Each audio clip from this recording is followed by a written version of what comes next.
A paz do Senhor, amados, um bom dia a todos. Eu espero que esteja tudo bem com você e com a sua casa. Hoje é o dia 267 da nossa leitura anual. Fique conosco.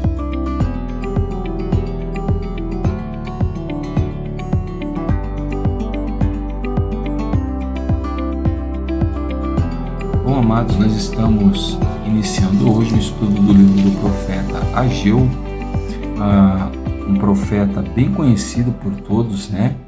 É o profeta da restauração. E a nossa porção diária de hoje contém 2 capítulos, apenas o capítulo 1 e o capítulo 2 deste livro. Amém? O nosso texto devocional de hoje se encontra no capítulo 2 e no verso de número 9, o qual a palavra do Senhor vai nos dizer assim, Ageu 2, 9. A glória deste novo templo será maior do que a do primeiro, diz o Senhor dos Exércitos, e neste lugar darei a paz, diz o Senhor dos Exércitos. Amém? Bom, o profeta Ageu, ele vai profetizar num período bem próximo ao tempo de Neemias e ao tempo de Esdras, né? Livros que nós já lemos.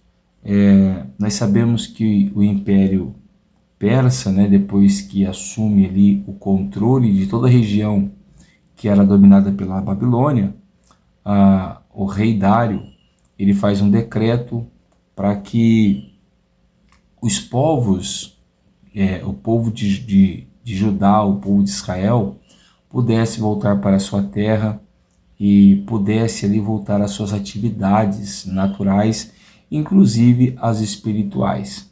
Bom, nós temos 3 homens muito importantes nesse período da história, em que Deus está trazendo o seu povo do exílio. Você deve se lembrar que Deus havia decretado, por meio dos profetas, que o cativeiro babilônico duraria 70 anos, e passados 70 anos Deus iria trazer o seu povo de volta. Daniel leu isso, entendeu e orou por isso. E agora, esses 70 anos já se passaram e Deus está trazendo o seu povo de volta. Uma turma veio inspirada por Neemias, quando Neemias recebeu cartas do rei e recebeu bens do rei para poder reconstruir os muros da cidade. Você deve se lembrar disso. E ele teve resistência de algumas pessoas que moravam ao redor de Jerusalém naqueles dias. Depois nós tivemos a presença de Esdras, que foi aquele que lançou a palavra de Deus no coração das pessoas que estavam em Jerusalém naqueles dias. E por último, nós vamos ter então a ação do profeta Ageu, que é quem vai motivar e inspirar as pessoas a se preocuparem com a casa de Deus, com o templo do Senhor.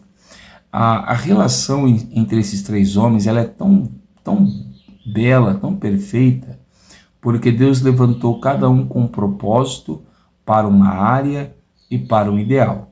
Neemias, ele vai se tornar um governador de Jerusalém. Esdras, ele é o sacerdote, ou seja, é aquele que traz o conserto, é aquele que apresenta a lei de Deus, a palavra de Deus para o povo e que conduz ao povo ao arrependimento. E Ageu é o profeta, ele é aquele que leva a mensagem de Deus, ele é aquele que traz uma revelação de Deus, ele é aquele que anima as pessoas, né? Então Deus usou cada um dentro do seu ministério, né? Neemias com a mão, né? A mão, o trabalho físico, Esdras com as escrituras, e Ageu com as revelações, para que o povo se colocasse de pé. O nome Ageu significa festivo, ou o que significa isso, né? Ageu vem trazer para Judá um tempo de alegria no Senhor, um tempo de festa. E o profeta Ageu, ele é o primeiro profeta no período pós-exílio, né? Depois da volta da Babilônia, Ageu é o primeiro profeta a se levantar. Ele vai profetizar aí por volta dos anos 520 a.C., e isso 17 anos depois do retorno do exílio, quando o templo ainda não estava reconstruído, né? Então, o profeta Ageu, ele encontra esse cenário, um templo destruído, um templo onde não se dava para prestar cultos e adoração a Deus. O principal assunto de Ageu é muito claro, ele está muito estampado e é muito conhecido por todos. É a importância da casa do Senhor, a importância do templo. Então, no capítulo 1, nós temos Deus mostrando para o povo a situação que o povo está vivendo e o porquê o povo está vivendo aquela situação.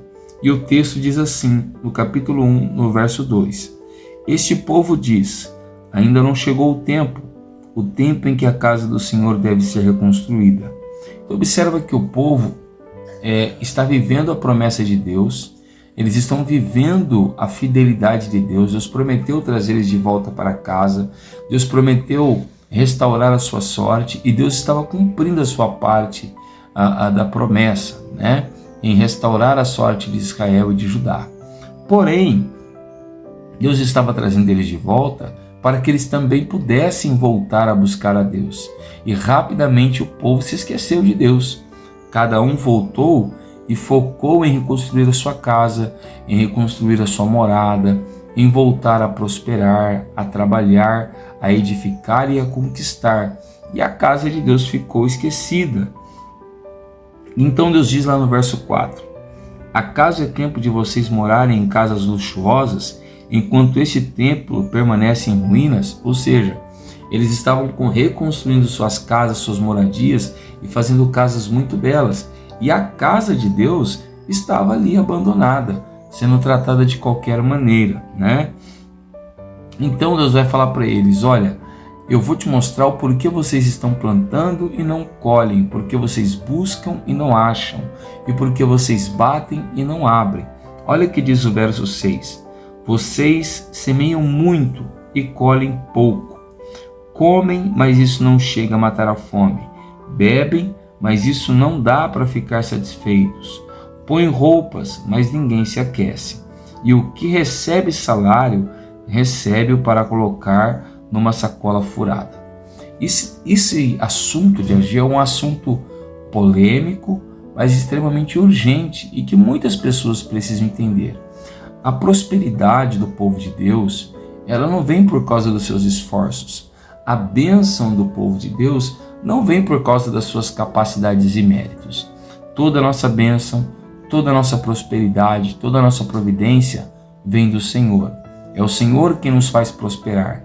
É o Senhor quem nos faz ser abençoados, né?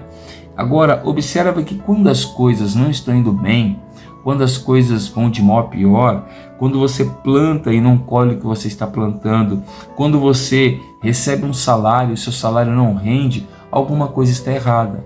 Quem sabe nós não estamos investindo muito tempo, muito esforço, muita dedicação nas coisas materiais e nos esquecendo de honrar a Deus também com os nossos bens. Exatamente isso que você está ouvindo. É importante honrar a Deus com os nossos bens, com as nossas finanças. Você já viu isso comigo lá no livro de Provérbios e Eclesiastes, né? A importância de você honrar a Deus com o teu salário, com os teus recursos, para que Deus veja em nós gratidão, para que Deus veja em nós um compromisso, né? Então este povo trabalhava muito e não estava vendo o resultado do seu trabalho, porque eles se esqueceram de honrar a Deus com a entrega, com a devolução, com a oferta, com os seus dízimos, né? Então, Deus conduz Ageu a primeiro profetizar para aqueles que estão acima. Então, o primeiro alvo de Ageu é o governador de Judá daqueles dias, Zorobabel. Então ele manda o Espírito do Senhor despertar Zorobabel, e o Espírito do Senhor desperta Zorobabel. Depois o Espírito despertou a Josué. Quem era Josué? O sumo sacerdote da época. E depois Deus despertou o remanescente do povo. Observa que para Deus fazer uma obra no coração do povo, primeiro Deus precisa começar pelas lideranças, pelo governador e pelo sacerdote, né? Na nossa vida, na nossa rotina não é diferente. Para Deus muitas vezes trabalhar em nossos filhos, Ele precisa primeiro trabalhar no coração dos pais, para Deus poder trabalhar no coração da igreja, Deus também precisa trabalhar no coração do pastor, dos presbíteros, dos líderes, para que assim a obra de Deus seja plena e completa. Bom, quando Deus despertou Zorobabel, Josué e o povo, o que aconteceu? Eles começaram a trabalhar para o templo. Ou seja, ninguém vai servir a Deus na casa dele, ninguém vai honrar a Deus com os seus bens, se o Espírito Santo não nos despertar. Pastor, você está querendo dizer então que se eu tenho dificuldades em dizimar, em ofertar, em contribuir com o trabalho físico na casa de Deus, é porque o Espírito Santo ainda não me despertou? Exatamente. Todo trabalho que é obrigatório, que é forçado, não honra a Deus, né? Então nós precisamos ser despertados pelo Espírito para trabalhar fisicamente na igreja, seja para limpar, seja para organizar, seja para dizimar e para ofertar. Algumas comunidades, algumas igrejas forçam as pessoas, obrigam as pessoas, fazem um trabalho psicológico para que as pessoas ofertem, dizimem e trabalhem com as mãos, limpando, organizando e fazendo outros serviços na obra de Deus. E não é isso que Deus espera. Deus espera que nós sejamos tocados pelo seu Espírito, motivados pelo seu Espírito a contribuirmos na sua obra. Porque muitas das vezes a nossa casa não vai bem e nós achamos que é porque estamos trabalhando pouco, ou porque o nosso salário é pouco, ou porque as coisas estão caras. E muitas das vezes nós precisamos olhar para o lado espiritual. Não digo que isso deve ser uma regra constante, mas digo que isso deve ser uma avaliação necessária em tempos de crise. Você está enfrentando dificuldade na tua casa, você trabalha muito e o teu salário não rende nada. Pense na casa de Deus um pouco, pense na obra de Deus um pouco, veja como anda a tua entrega física na obra de Deus, né? Olha o que vai acontecer então. Quando Zorobabel, Josué, né, eles se dedicam à obra de Deus, o povo também se dedica. O povo começa a devolver os dízimos, começa a ofertar e começa a trabalhar com as mãos na obra de Deus. O que vai acontecer? Olha o que diz. O Senhor faz uma promessa. O Senhor diz assim no capítulo 2, o verso 9: a glória deste novo templo será maior do que o primeiro, diz o Senhor dos Exércitos, e nesse lugar darei a paz, diz o Senhor dos Exércitos. Se era a paz que eles queriam, se era a segurança que eles queriam, isso iria acontecer quando eles se dedicassem na obra de Deus. Esse novo templo não trazia alegria para as pessoas, porque comparado com o templo de Salomão, ele era muito menor, ele era muito mais pequeno. Mas a glória da segunda casa que Deus está falando aqui, não está falando de uma beleza estética como era o templo de Salomão. Não estava falando de bronze, de ouro, de marfins e outras obras e artifícios. Não. Essa glória maior, ela não é refletida numa obra física, mas ela é refletida numa obra espiritual. A glória da segunda casa não está falando da glória de um templo, mas está falando de um templo espiritual, do qual nós fazemos parte. Como diz o apóstolo Pedro, nós somos pedras vivas desse edifício. Aleluia! Então a glória da segunda casa, que é maior, não repousa sobre uma igreja física, sobre uma igreja de 4 paredes, mas repousa sobre nós, que somos a igreja do Senhor Jesus. Então é sobre nós que repousa essa glória dobrada, essa glória multiplicada, essa glória maior. E o Senhor vai nos encher da sua paz, ao passo que nós nos dedicarmos para a obra de Deus. Mas pastor, não vai faltar para mim? Será que eu não vou passar dificuldades? Olha, se a nossa fé não alcança, não precisamos fazer. Mas é importante que nós creiamos no que Ageu profetizou, porque olha o que ele diz no capítulo 2, o verso 6. Por isso assim diz o Senhor dos Exércitos, daqui um pouco, mais uma vez, eu farei tremer o céu, a terra, o mar e a terra seca. Farei tremer todas as nações, e serão trazidas as coisas preciosas de todas as nações, e encherei este templo de glória, diz o Senhor dos Exércitos. Olha o que Deus diz agora no verso 8. Minha é a prata, meu é o ouro, diz o Senhor dos Exércitos. Ou seja, toda fonte de riqueza, toda fonte de prosperidade, toda fonte de abundância não está no nosso emprego, não está nos nossos esforços, não está no mundo. A fonte de riqueza, de prosperidade, de abundância se encontra nas mãos do nosso Deus. Com certeza, se nós honrarmos a Deus com um coração sincero e com fé genuína, o Senhor também vai nos prosperar. Que a glória da segunda casa na tua vida seja maior do que a primeira. Amém? Eu sou o pastor Tiago, da Igreja Pentecostal Poder da Palavra, e quero orar juntamente com você nessa manhã. Abra o seu coração, feche os seus olhos e ore ao Senhor juntamente comigo. Senhor, nosso Deus e nosso Pai, nessa manhã nós te louvamos, te bendizemos e te glorificamos pela sua bondade e pela sua graça. Como nós acabamos de ver na tua palavra, Senhor, nós não somos proibidos de construirmos uma casa melhor, de conquistarmos um carro melhor, de buscarmos um salário melhor. Mas, Senhor, isso se torna um obstáculo quando a nossa casa, o nosso carro, o nosso trabalho, os nossos bens se tornam mais importantes do que a tua casa e do que a tua obra.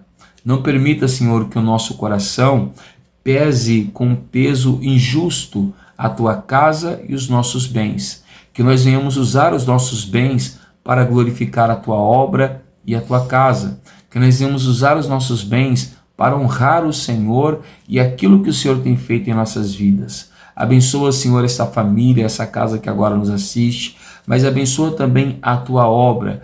Que o Senhor levante homens como Zorobabel, como Josué, como Ageu, Esdras e Neemias, homens preocupados com a tua obra, com a tua casa e com as pessoas que ali se encontram, para que assim a tua obra esteja sempre de pé, mantida e honrada por homens valorosos e homens preciosos na tua presença. É assim que nós te pedimos e te agradecemos em o nome de Jesus. Amém. Se você tem gostado do nosso trabalho, deixa o like, compartilhe com alguém que precisa ouvir essa palavra. E se você ainda não estiver inscrito no canal, não perca tempo, amado. Se inscreva no canal, ativa o sininho. Assim, todas as manhãs você será notificado quando esse vídeo for postado. Que Deus te abençoe, fique com Ele e tenha uma ótima segunda-feira.